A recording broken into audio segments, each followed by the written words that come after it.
Welcome back to Bad Things in History, where we save our YouTube begging for the end of the video. World War I was one of the deadliest conflicts in history. For the first few years of the war, the United States remained neutral, but it did send supplies to the United Kingdom and France. Germany decided to deal with this by sending terrorists to attack the United States. Today, we are going to tell you about secret agents that sabotaged the United States and how it caused one of the largest explosions in history. The German bomb maker. When World War I began in August 1914, the Imperial German government put secret plans into motion. Agents were sent to the United States to assist in the war effort. They were tasked with finding ways to stop supply ships from reaching England, France, and Russia. These agents had a chance to succeed because there were already several German citizens living in the United States, and they were more than happy to attack their new home if it meant victory for Germany. One of these German sympathizers was Walter T. Scheele. He was born in Cologne, Germany on March 1865. He served in the German military for a few years. After leaving military service, he earned a degree in chemistry. In 1890, Walter decided to move to the United States. A few years later, he started working as a chemist for the Bayer Chemical Company. In 1914, Walter Scheele did his part to help Germany overcome the British blockade. He created processes for turning contraband items such as oil and fertilizer into solids. These were then labeled as something else to confuse authorities. This helped get more supplies into Germany, but it wasn't enough. The German government asked Walter to find a way to destroy cargo and the ships that carried it. In response, he developed a simple yet ingenious device. He created what became known as the pencil bomb. The bomb was a tube with a piece of copper in the middle. There were two acids on either side of the copper. When the acids finally dissolved the metal and encountered each other, flames would shoot out the ends of the tube. This would in turn cause valuable cargo to catch on fire and sometimes explode.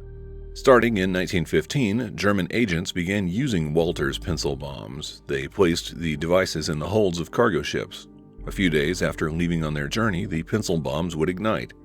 Nearby cargo would then catch on fire. In some cases, it exploded. By the end of 1916, it is estimated that these attacks caused fires and explosions in at least 74 different ships. Additionally, various factories and loading docks caught on fire too. Walter Scheele's efforts would eventually cause one of the largest explosions in history, but before that happened, other German agents would carry out their own attacks. Tony's lab. One of the more nefarious German agents was actually a United States citizen. Anton Digler was born near Front Royal, Virginia on February 13, 1884. His father, Hubert Digler, had immigrated from Germany decades earlier. Hubert fought for the Union during the Civil War, earning the Medal of Honor. By the time Anton was born, Hubert was a farmer rather than a soldier. Anton never felt like he was really an American.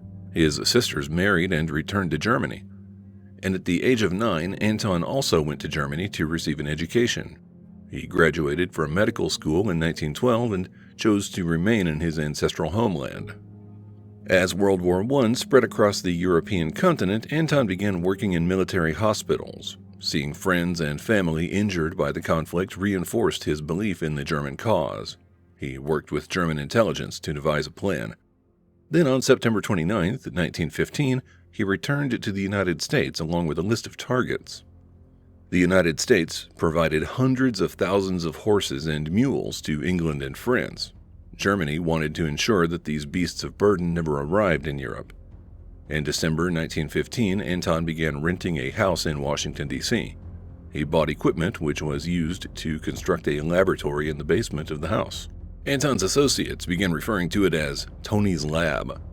For the next several months, Anton and his helpers incubated vials of anthrax and glanders. These are both dangerous bacteria that mostly infect livestock animals, including horses and mules.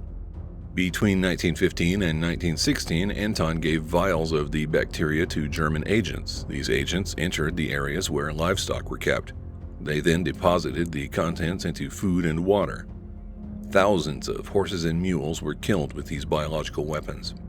In January 1916, Anton became aware that the police were trying to find those responsible for poisoning the animals, so he decided to go back to Germany, but he wouldn't remain there long. In April 1917, Anton traveled to Mexico. He tried to convince Mexico to invade the United States. The plan failed, and he fled again, this time to Spain. The Spanish influenza epidemic began the following year. Anton Digler caught the virus and never recovered. He passed away on October 17, 1918. At least, that is the official story.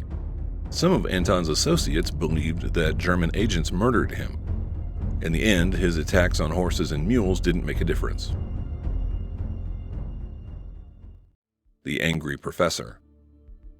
Some of those who supported Germany's efforts were not mentally stable.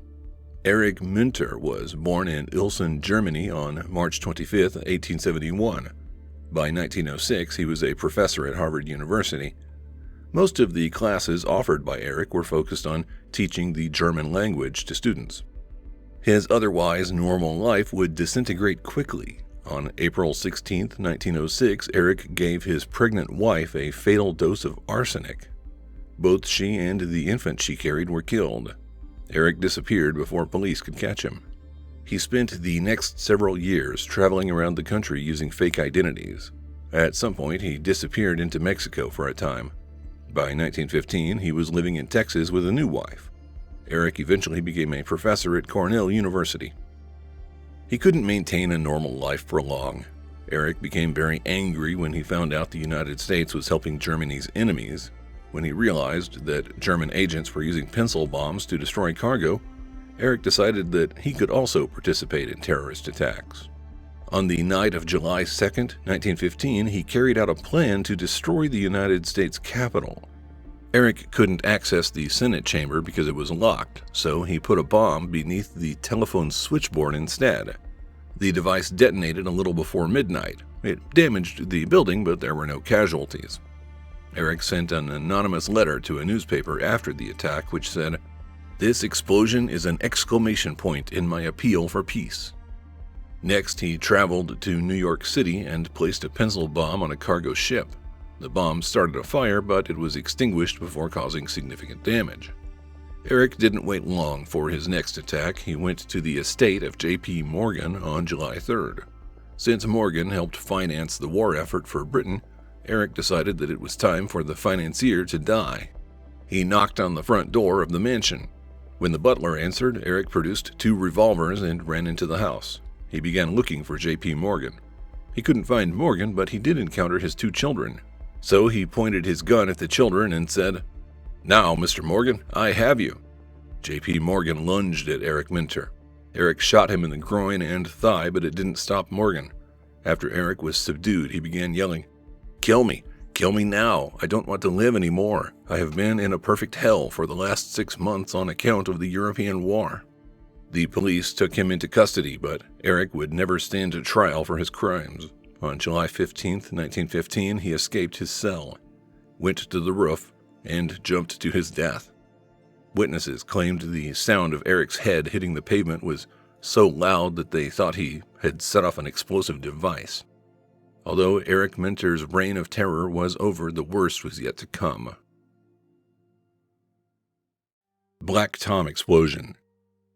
Black Tom Island was originally an artificial structure in New York Harbor. It was built over several years by garbage. The city's refuse was deposited into landfills, which over the course of years allowed an island of trash to emerge.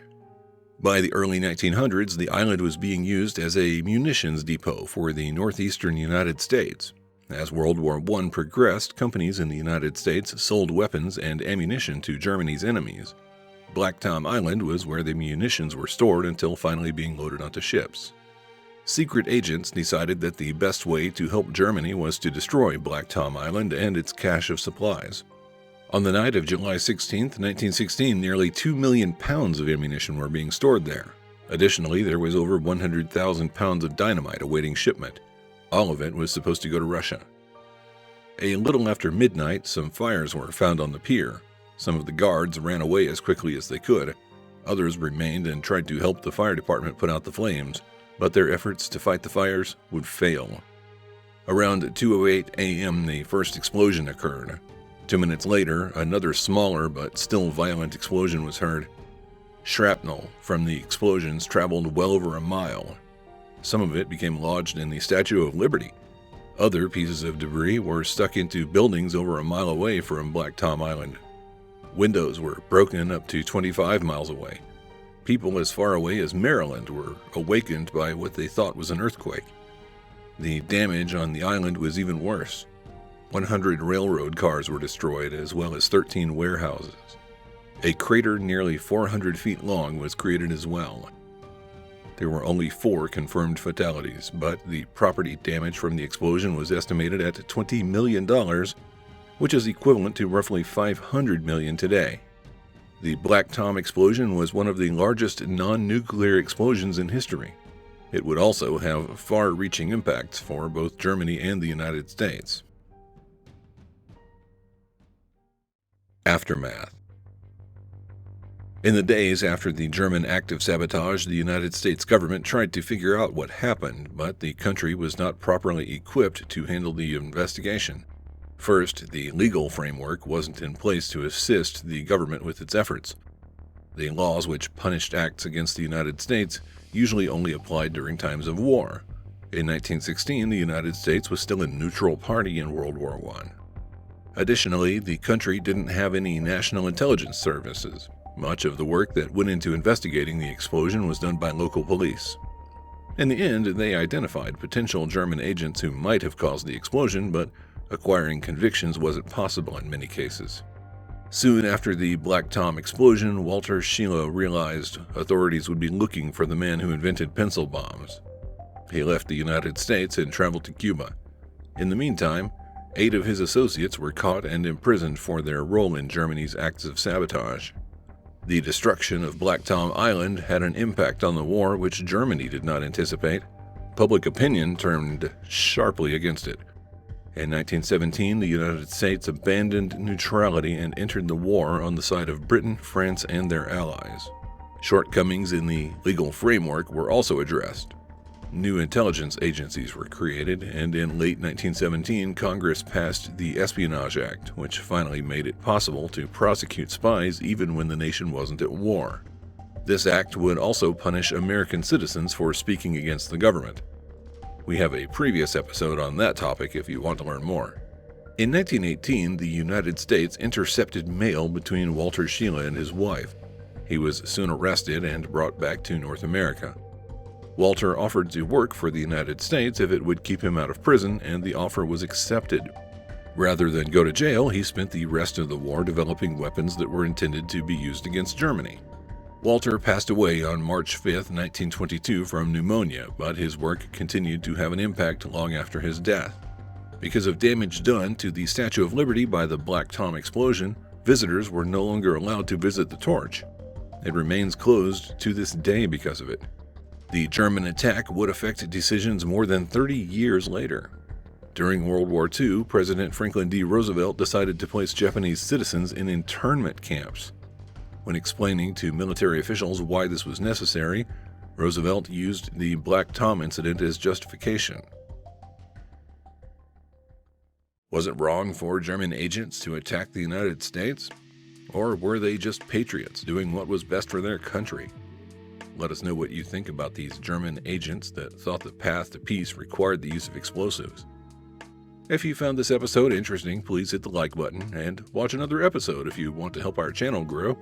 The more you watch, the harder it is for YouTube to suppress the message of humanity's horrible past.